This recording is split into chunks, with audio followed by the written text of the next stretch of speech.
SIR যেখানে এত লক্ষ মানুষের নাম বাদ গেছে এবং তার অধিকাংশই তারা জানেন না যে তাদের নামগুলো কেন বাদ গেছে। কারোর রাশন বন্ধ হয়ে যাচ্ছে, কারোর অন্নপূর্ণা ভান্ডার বন্ধ হয়ে যাচ্ছে। এখানেই একটা প্রশ্ন উঠছে যে নাগরিকত্বের প্রমাণ তাহলে কি? পাসপোর্টও যদি নাগরিকত্বের প্রমাণ না হয়। এবং এই ডিপোর্টেশনের যে চেষ্টাগুলো আমরা দেখলাম, অমানবিক, মানুষগুলোকে ছুঁড়ে ফেলে দেওয়া হচ্ছে বাংলাদেশ, মানুষের ধারাবাহিক অধিকারহীনতা তার একটা সূত্রপাত ঘটলো। ফলে এটা একটা দেশব্যাপী আন্দোলন করা দরকার।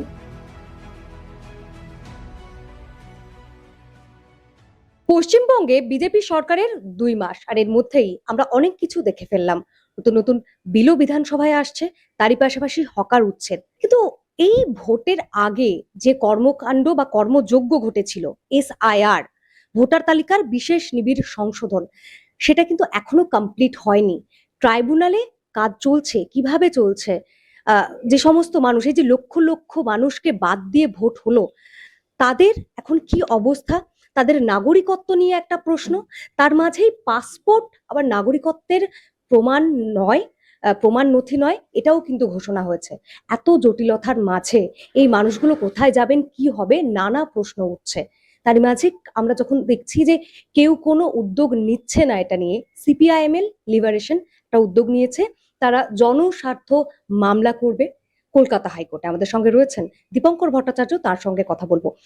একদমই এই সমস্ত যারা নিপীড়িত মানুষগুলি, আপনিও বলছিলেন প্রেস কনফারেন্সে যে এসআইআর নিপীড়িত মানুষ এদের বলা যায়, তারা কোথাও গিয়ে তারাও অপেক্ষা করছিলেন যে কেউ একটা হয়তো উদ্যোগ নেবেন। কিন্তু এই একটা শূন্যস্থান কেন তৈরি হয়েছে? মানে কেউ একটা উদ্যোগ নিতে পারলো না এসআইআর এ এত নিপীড়িত মানুষ? নিয়েছে, অনেকেই হয়তো উদ্যোগ নিয়েছে, কিন্তু এটা সংগঠিত উদ্যোগ দরকার। এবং আমরা যাদের কাছে গেছি, মানুষ অ্যাকচুয়ালি অপেক্ষা করছিল যে পশ্চিমবাংলায় এমনটা যেন না হয় যে নির্বাচন হয়ে গেল, অতএব সব মিটে গেল। এসআইআর যেখানে এত লক্ষ মানুষের নাম বাদ গেছে এবং তার অধিকাংশই তারা জানেন না যে তাদের নামগুলো কেন বাদ গেছে। তারা জানেন না যে নামটা আবার ফিরিয়ে তোলার জন্য তাদেরকে কি করতে হবে। তো সম্পূর্ণ ব্যাপারটা নিয়ে একটা ধোঁয়াশা আছে। সেখানে আমরা মানুষের কাছে গিয়ে একটা গণ স্বাক্ষর সংগ্রহ করেছি। আমাদের যেটা প্রচেষ্টা আছে যে আমরা বিধান হাইকোর্টের চিফ জাস্টিসের কাছে এটা একটা স্মারকলিপি হিসেবে জমা দেব এবং রিকোয়েস্ট করবো যে এটাকেই যেন একটা পাবলিক ইন্টারেস্ট লিটিগেশন হিসেবে ট্রিট করা হয় এবং এটা যেন পুরোপুরি রাষ্ট্রের খরচে, মানুষের যে সুবিচারের দাবি রাষ্ট্র বাদ দিয়ে দেবে আর তারপরে তাদেরকে তার পুরো খরচ বহন করতে হবে, এটা হতে পারে না। তাহলে এই সমস্ত মানুষের যাদের আত্মপক্ষ সমর্থনের একটা সুযোগও দেওয়া হয়নি, জানানো হয়নি, তাদেরকে জানানো এবং তাদেরকে সম্পূর্ণ লিগ্যাল এইড প্রোভাইড করা, রাষ্ট্রের খরচে তারা যাতে সুবিচার পায় সেটা ব্যবস্থা করা। এবং তার জন্য খুব স্বাভাবিকভাবেই ট্রাইব্যুনালের সংখ্যা অনেক বাড়াতে হবে, ব্লক লেভেল পর্যন্ত ট্রাইব্যুনাল হোক, যাতে মানুষ সেখানে এবং একটা নির্দিষ্ট সময়ের মধ্যে এটা যাতে সম্পন্ন হতে পারে। দ্বিতীয় যে প্রশ্নটা আমরা দেখছি যে এসআইআর এ ভোটের নাম বাদ চলে গেছে, এটা তো একটা কাহিনীর সূত্রপাত।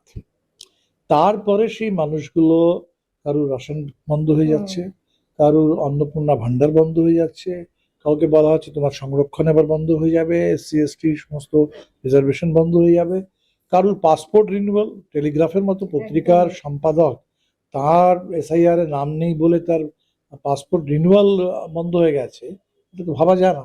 এই সমস্তগুলো ফলে আমরা যেটা দেখছি সেটা হচ্ছে মানুষের ধারাবাহিক অধিকারহীনতা তার একটা সূত্রপাত ঘটলো। এবং সব থেকে যেটা আরো বিপজ্জনক, সেটা যেটা অমিত শাহ ফর্মুলা দিয়ে গেলেন, 3D, ডিটেক্ট, ডিলিট এবং ডিপোর্ট। তার মানে হচ্ছে যাদের নাম বাদ চলে গেল, ডিটেক্ট হয়ে গেছে, ডিলিট হয়ে গেছে, তাদের জন্য এবার ডিপোর্টেশন অপেক্ষা করছে। এবং এই ডিপোর্টেশনের যে চেষ্টাগুলো আমরা দেখলাম, সেটা অমানবিক, পাশবিক এক ধরনের চেষ্টা। মানুষগুলোকে ছুঁড়ে ফেলে দেওয়া হচ্ছে বাংলাদেশে।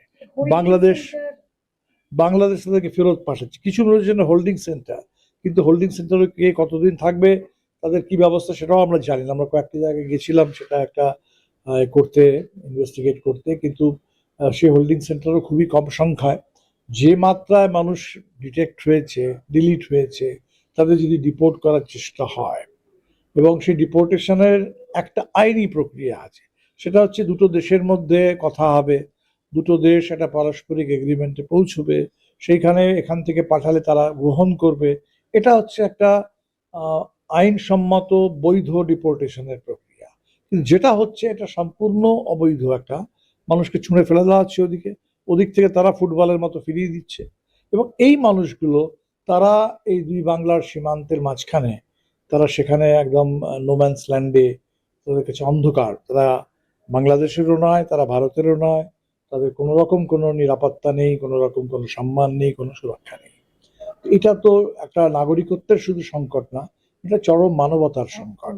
এটা এক ধরনের গাজাতে যেটা আমরা দেখছি একটা ছোট স্কেলে, সেটারই সূত্রপাত, যেটা মায়ানমারের রোহিঙ্গাদের সাথে যেটা আমরা দেখেছি, প্রায় তারই এক ধরনের সূত্রপাত পশ্চিমবাংলায় হতে চলেছে। এটা একটা বিভৎস ব্যাপার। এই তিনটে প্রশ্ন নিয়েই, অর্থাৎ যাদের নাম ভোটার লিস্ট থেকে বাদ গেছে তাদের নাম ভোটার লিস্টে ফিরিয়ে দাও, সেই ট্রাইব্যুনালের প্রক্রিয়াটাকে দ্রুত সম্পন্ন করো। দ্বিতীয়ত হচ্ছে তাদের অন্য যে অধিকারগুলো কেড়ে নেওয়া হচ্ছে সেটা বন্ধ করো, তারা এদেশের নাগরিক। তৃতীয়ত হচ্ছে এই ডিপোর্টেশনের যে চেষ্টা, এই ডিপোর্টেশনের চেষ্টাটা বন্ধ হোক। এই তিনটে নিয়েই আমরা একটা অভিযান চালাচ্ছি, এবং এটা আমরা গোটা দেশ জুড়েই চালাবো। পশ্চিমবাংলায় একটা বড় সংখ্যায় মানুষ বাদ গেছে, বিহারও বড় সংখ্যায় মানুষ বাদ গেছে, উত্তরপ্রদেশে আরো বড় সংখ্যায় বাদ যাচ্ছে। যেখানে এসআইআর হবে সেখানে লক্ষ লক্ষ কোটি কোটি মানুষের এই অবস্থা দাঁড়াবে। তো ফলে এটা একটা দেশব্যাপী, আমার মনে হয় একটা বড় আন্দোলন করা দরকার। আমরা রাজনৈতিক দল, বিভিন্ন সিভিল সোসাইটি, মানবাধিকার সংগঠন, যে যেভাবে পারি, উকিলরা সবাই মিলে, সবাই হাত মিলিয়ে এদের পাশে দাঁড়াতে হবে। দীপঙ্কর বাবু, এখানেই একটা প্রশ্ন উঠছে যে নাগরিকত্বের প্রমাণ তাহলে কি? পাসপোর্টও যদি নাগরিকত্বের প্রমাণ না হয়? নাগরিকত্বের প্রমাণ সরকার যেটা বলতে চাইছে সেটা হচ্ছে সেই 1955 আইন এবং তার পরবর্তী তার সংশোধিত ভার্সন। তার কোনো নথি নেই, তার কোনো দস্তাবেজ নাকি নেই। কিন্তু যেটা মারাত্মক ব্যাপার সেটা হচ্ছে পাসপোর্টে দেখবেন লেখা থাকে ন্যাশনালিটি, এবং সেখানে আমরা লিখি ইন্ডিয়ান। এবং আমাদের এই যে ইন্ডিয়ান বলে সরকার যেটা আমাদের দিচ্ছে সেটা আন্তর্জাতিকভাবে স্বীকৃত। এই পাসপোর্টটা দেখিয়েই বিভিন্ন জায়গায় মানুষ ভিসা পায়, তারা গোটা পৃথিবীতে ভারতীয় নাগরিক হিসেবে স্বীকৃতি পায়। তাহলে প্রথম কথা হচ্ছে, যদি সরকার বলে যে পাসপোর্টটা নাগরিকত্বের কোনো স্বীকৃতি নয়, তার মানে হচ্ছে ভারতীয় পাসপোর্টধারী এই যে লক্ষ লক্ষ মানুষ যারা বিভিন্ন দেশে কাজ করছেন, আমাদের ছাত্র, আমাদের শ্রমিক, বিভিন্ন প্রফেশনাল মানুষ, তাদেরকে কিন্তু একটা অনিশ্চিত অবস্থার মুখে সরকার ঠেলে দিল। আমরা দেখেছি যে আমেরিকায় কিভাবে ইল্লিগাল ইমিগ্র্যান্ট বলে ভারতীয়দেরকে হাতে পায়ে দড়ি বেঁধে করে দেশে ফেরত পাঠানো হলো। এবং গোটা ইউরোপে, আমেরিকায়, সর্বত্র আজকাল এই ইল্লিগাল ইমিগ্র্যান্ট একটা এমন একটা হুজুগ তুলেছে ওরা। সেই জিগিরের বিরুদ্ধে সেখানে আমরা দেখছি যে ভারতবর্ষের মানুষ, ব্ল্যাক কমিউনিটির মানুষ, তৃতীয় বিশ্বের মানুষ, তারা বিশেষভাবে পশ্চিমী দুনিয়াতে তাদের মানবাধিকারটা খুব বিপন্ন। তো সেইখানে সরকার কিন্তু সেই এখানে একটা ঘি দিচ্ছে আগুনে, যে সরকার নিজেই বলছে যে আমাদের পাসপোর্টের কোনো মানে নেই, এটা নাকি মানে নেই। তো এটা একটা খুব বড় প্রশ্ন, এদেরকে বিপদের মুখে ঠেলে দেওয়া হলো। এবং দ্বিতীয় কথা হচ্ছে, ভারতবর্ষে আমরা দেখলাম একদিকে বলছে পাসপোর্টের মানে নেই, অন্যদিকে আবার যার এসআইআর এর নাম চলে গেল তারও পাসপোর্টের রিনিউয়ালের প্রসেসটাকে আটকে দেওয়া হচ্ছে। এটা হচ্ছে নাগরিকত্ব নিয়ে একটা পুরো প্রহসন। হয়তো আগামী দিনে তারা গোটা দেশ জুড়ে, সেই যে অমিত শাহ বলেছিলেন ক্রোনোলজি সমঝিয়ে, এখন একটা এনআরসি আসবে, হয়তো আবার সবাইকে লাইনে দাঁড় করিয়ে এবার আর একটা কোনো নতুন আধার কার্ডের পরে আধার কার্ডটাকে বললো নাগরিকত্বের কার্ড নয়, হয়তো কোনো নাগরিকত্বের কার্ড বলে একটা কোনো নাম্বার, একটা কোনো কার্ড হয়তো দেওয়া চালু হবে। এটা হচ্ছে এই সরকারের একটা চেষ্টা যে প্রতি 1-2 বছর পরে পরে মানুষকে লাইনে দাঁড় করিয়ে দাও এবং তাকে একটা বিপন্নতার মধ্যে রেখে দাও, যাতে সে মানুষটা চিরকাল ভয়ের মধ্যে থাকে। এটাই হচ্ছে রিপাবলিক অফ ফিয়ার। এবং সেখানে মানুষের মধ্যে ভয় পাওয়ানোর জন্য বিভিন্নভাবে, যে এই বিপন্ন মানুষ যাতে কোনো কথা না বলে, সে যেন নিজের কোনো অধিকার দাবি না করে, তাকে তার মুখ বন্ধ করানোর জন্য, চুপ করানোর জন্য তার নাগরিকত্বের প্রশ্ন। দ্বিতীয় প্রশ্নটা হচ্ছে যে নাগরিকত্ব নিয়ে যদি সংশয় থাকে, তার মানে হচ্ছে আহ, অনেককে উস্কে দেওয়া হবে যে তুমি নাগরিকত্ব এই দেশের নাগরিক নও। এই যে কথায় কথায় যারা বলতো পাকিস্তান চলে যাও, কথায় কথায় যারা বলতো বাংলাদেশে চলে যাও, ওখানে গিয়ে নামাজ পড়ো, এই যে লোকগুলো যারা দেশের ভেতরেই একটা বড় অংশের মানুষকে, বিরোধী কণ্ঠস্বরকে দেশ বিরোধী বলে আহ, অনাগরিক বলে বারবার দাগিয়ে দেয়, তাদের হাতে একটা অস্ত্র তুলে দেওয়া হচ্ছে যে তারা বিভিন্ন জায়গায় মানুষকে এবারে উত্ত্যক্ত করুক এবং তাদের বিরুদ্ধে একটা মব ভায়োলেন্স শুরু হোক। তাহলে এটা একটা খুব বড় চক্রান্ত, বড় ষড়যন্ত্র। আমার মনে হয় এটা দ্রুত অবসান হওয়া উচিত এবং এটা অবশ্যই প্রশ্ন উঠবে। এই যেটা বললো নাগরিকত্বের নয়, তাহলে কি? পাসপোর্ট নয়, আধার নয়, ভোটার আই কার্ড নয়, তাহলে নাগরিকত্বের ডকুমেন্টটা কি? আর দ্বিতীয় কথা হচ্ছে পাসপোর্টের মতো জিনিস, যেটা পৃথিবীর কাছে আমরা বলে দিচ্ছি ইন্ডিয়ান ন্যাশনাল, অথচ সেই ইন্ডিয়ান ন্যাশনালের কোনো দায়িত্ব সরকার নেবে না, তাহলে কি করে হবে?